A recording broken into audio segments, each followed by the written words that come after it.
If you've tried to eat healthier, move more, maybe even cut out favorite foods, and your numbers or your weight still haven't really shifted, I want you to know it's probably not your willpower, it's the plan you were given. In this video, I'm going to walk you through why so many people with cardiovascular metabolic related issues are following plans that were never designed for their bodies in the first place, and what to look for instead. Let's start with the classic advice people get after a worrying blood test. Eat healthy, low-fat diet, and cut your calories. On paper, that sounds logical.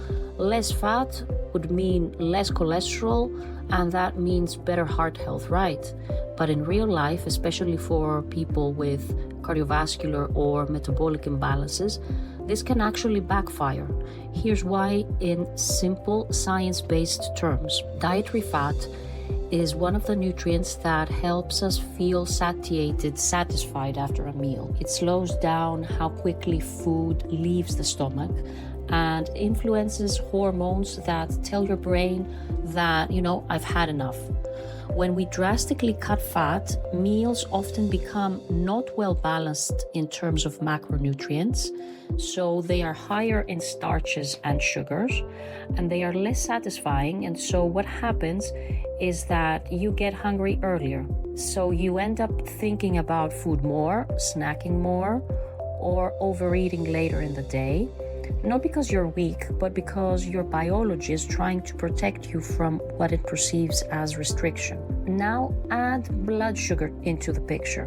When fat is removed, many low-fat products rely on extra sugar or refined carbohydrates to make them tastier. These foods can cause faster, higher spikes in blood sugar, a stronger insulin response, then a sharper drop in blood sugar afterwards, and that drop is what can leave you feeling tired, irritable, hungry again even if you ate recently. For people who already have insulin resistance, prediabetes, or high triglycerides, this roller coaster makes metabolic health worse, not better. Let's talk about the idea to, just eat less. When calorie intake is sharply reduced for a period of time, especially with very low calorie diets, the body can respond by lowering resting metabolic rate, meaning you burn fewer calories at rest, by reducing non-essential energy use and you feel more tired, so less spontaneous movement, and increasing hunger hormones. And that's a protective mechanism. Your body thinks resources are scarce and tries to conserve energy. The challenge comes when you eventually go back to eating more normal portions, which is completely human and expected. If your metabolism has adapted downward, but intake goes up, it's easier for the body to store extra energy as fat. So the pattern many people experience is aggressive low-calorie, low-fat approach, weight loss or better numbers for a short time. Then we have metabolic slowdown, strong hunger, cravings. Then we have weight regain, sometimes more than before, and lab markers drifting back in the wrong direction. And then they blame themselves instead of realizing the strategy itself wasn't aligned with how the body actually works long-term. Okay, now let's move to the next point I want to teach you, which is why symptom-focused plans keep you stuck. The second big issue is that most generic plans focus only on the symptom you can measure, the lab result, and not the system that created that result. For example, you might be told your LDL cholesterol is high, lower your fat, and we'll recheck in 3 months. Or your fasting blood sugar is up, just lose some weight and cut sugar. But high cholesterol, high blood sugar, or high blood pressure are really just signals. Red warning lights, not the root cause themselves. Behind those numbers, there are often underlying drivers such as chronic inflammation, hormonal imbalances, for example, related to menopause for women, thyroid, or stress hormones, gut health imbalances, microbiome, inflammation, digestion issues, nutrient deficiencies. Which ones? The ones you're not having enough of or not absorbing, sleep deprivation and chronic stress, physical inactivity, or sometimes overtraining in the wrong way. If we only zoom in on the symptom and don't ask why it's happening, we might temporarily push the number in a better direction while the underlying issues keep simmering in the background. Let's take gut health as a practical example. If there's inflammation in the gut or the microbial balance is off, it can increase inflammation signals throughout the body. It can affect how cholesterol and triglycerides are processed and transported. It can influence blood sugar control and insulin sensitivity. That means local inflammation in the gut can contribute to systemic inflammation, including the blood vessels. Over time, that can play a role in the development of plaque, the buildup of plaque in the arteries. So if someone has gut symptoms, bloating, reflux, things like that, irregular bowel movements, or even food sensitivities and cardiovascular or metabolic issues, such as unhealthy cholesterol, high blood pressure, or blood sugar, just cutting fat or calories doesn't touch the real driver. Inflammation continues and the risk factors remain, even if the diet looks healthy on the surface. And that's just one example. This is why we look at the body as an interconnected system and work to identify those underlying imbalances rather than only chasing single numbers. A lot of people come to us saying, I know I just need to eat better. I'm not really sure what that means for me. Eating better is thrown around so much that it almost becomes meaningless. What we really want it to mean is eat more of what your body is missing, eat less of what is aggravating your system, eat in a way that helps restore normal function. And that is highly personal. For many people, that might mean replenish the nutrients missing.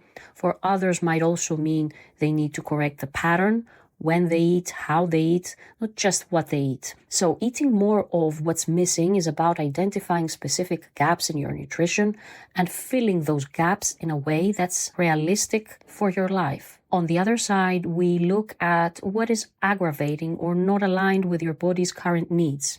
That could be foods that disturb gut health or foods that contribute to immune imbalances or foods that disturb metabolic health, foods that spike blood sugar, foods that trigger your personal symptoms. However, the important part here is this isn't about perfection or rigid rules. It's about identifying which factors are truly problematic for you right now so we can strategically dial them down and bring more of those that are part of the resolution. Finally, we want your way of eating to actively support the functions that are struggling, aiming for improving insulin sensitivity, supporting healthy cholesterol transport and metabolism, reducing systemic inflammation, nourishing the gut lining and microbiome, supporting blood pressure regulation and vascular health. And this might mean, for example, structuring meals to keep blood sugar steadier, choosing fats that are more supportive of heart and brain health, supporting liver detoxification pathways with the right nutrients for your needs, eating in a way that supports your hormonal stage. All of this is why there is no single healthy eating plan that works for everyone. There is your healthy eating plan built around your body's unique pattern of imbalances and needs. So how do you know if a plan is likely to work for your body or if it's just another one-size-fits-all approach that could backfire? Here are a few things to look for. Does it identify what's driving your imbalances? A solid plan doesn't start with eat 1,200 calories and go low fat. It starts with questions like, what's your full health history? How have your numbers changed over time? What symptoms do you notice day to day? What is your sleep like, your stress levels, your digestion? What medications and supplements are you on? Are there family patterns, but also lifestyle patterns that may contribute? Ideally, it uses both a deep, structured health history and, where appropriate, targeted laboratory testing. The aim is to map out the root contributors instead of simply saying your cholesterol is high, so eat less fat. Another important question when choosing a plan is, does it restore function with real enjoyable food? Next, look at how the plan helps you take action. A good plan should use real, enjoyable, culturally appropriate food, and it shouldn't be just shakes and bars. It should include enough energy, protein, and healthy fats to keep you satisfied, be practical for your cooking skills, your time, and your budget, support the key functions we identified, blood sugar balance, lipid metabolism, gut health, hormone balance, and so on. If a plan feels like punishment, if it is built around extreme restriction or cuts calories so low that you're constantly hungry and exhausted, it might move your numbers temporarily, but at the cost of your metabolism, your mental health, and your ability to sustain it.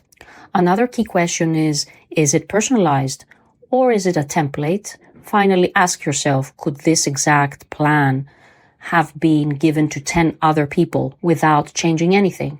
If the answer is yes, it's probably a generic protocol.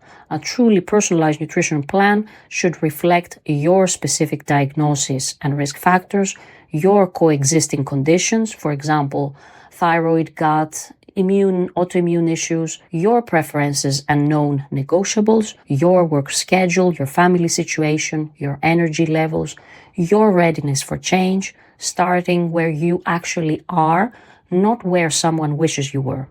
At New Thrive, this is the heart of our work, combining functional medicine principles with clinical nutrition and then translating that into a personalized, step-by-step plan that you can realistically follow with support, education, and collaboration.